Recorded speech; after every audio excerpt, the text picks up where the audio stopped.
નમસ્કાર દર્શક મિત્રો,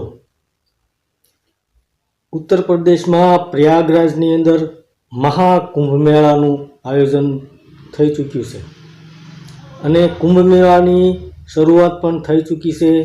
હાલમાં મહાકુંભ મેળાને ભવ્યાતિ ભવ્ય બનાવવા માટે યોગી આદિત્યનાથ દ્વારા પૂર્ણ તૈયારી કરવામાં આવી છે.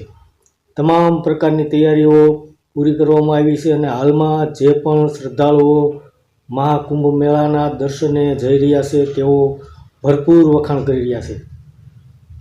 ત્યારે હાલમાં વધારા સમાચાર એ મહત્ત્વના આવી રહ્યા છે કે ઈસરો દ્વારા જે સેટેલાઇટની તસવીરો મોકલવામાં આવી છે તેને લઈને ખાસો મોટા પ્રમાણમાં મહાકુંભ મેળો પ્રચલિત થયો છે. દેશ વિદેશમાં મહાકુંભ મેળાની ખૂબ જ ભવ્યાતિ ભવ્ય રીતે વાતો કરવામાં આવે છે અને ખૂબ જ મોટા પ્રમાણમાં વખાણ કરવામાં આવે છે. તો હાલની અંદર ભારત દેશના પડોશી દેશ પાકિસ્તાનના નાગરિકો પણ કહી રહ્યા છે કે 144 વર્ષ બાદ મહાકુંભ મેળાનું આયોજન થઈ રહ્યું છે. તેઓ ભારત દેશની સરકાર અને યુપીની સરકાર, વડાપ્રધાન નરેન્દ્ર મોદી અને યોગી આદિત્યનાથના પણ ખૂબ જ ભરપૂર વખાણ કરી રહ્યા છે કે ખૂબ જ સરસ રીતે આયોજન કરવામાં આવ્યું છે. આવું આયોજન અમારા દેશમાં પણ થઈ શકતું નથી. ત્યારબાદ હાલમાં જે આપણે વાત કરીએ તો મહાકુંભ મેળાની અંદર ઘણા બધા પ્રસંગો એવા બન્યા છે કે જેને લીધે મહાકુંભ મેળો સર્ચમાં અને સોશિયલ મીડિયાની અંદર વાયરલ થઈ રહ્યો છે. જેમાં એક આઈટી બાબા તરીકે જેઓ ખૂબ જ વાયરલ થયા છે અને ત્યારબાદ એક મોનાલિસા નામની છોકરી જેઓ માળા વેચવાનું કામ કરે છે તે પણ હાલમાં ખૂબ જ વાયરલ થઈ રહેલી જોવા મળી રહી છે. તો ત્યારબાદ મહાકુંભ મેળાની અંદર વડાપ્રધાન નરેન્દ્ર મોદી પણ ગંગામાં ડૂબકી લગાવવા માટે પધારવાના છે અને ગૃહમંત્રી અમિત શાહ પણ પધારવાના છે અને ભારતીય જનતા પાર્ટીના મોટા નેતાઓ પણ પ્રયાગરાજની અંદર પોતાની હાજરી આપશે અને શ્રદ્ધાથી તેઓ સ્નાન કરશે.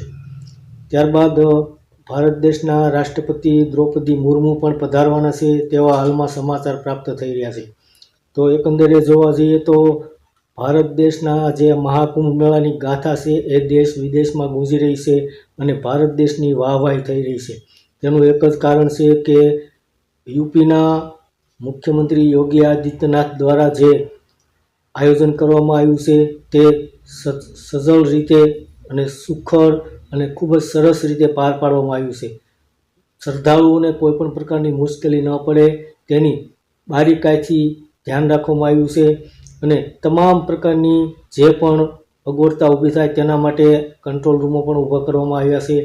અને શ્રદ્ધાળુઓ માટે હાલમાં એવું કહેવામાં આવી રહ્યું છે કે તમામ પ્રકારની ટ્રાવેલ્સો બુક છે અને તમામ લોકો હાલમાં પ્રયાગરાજમાં જવા માટે ઉત્સુક બની રહ્યા છે.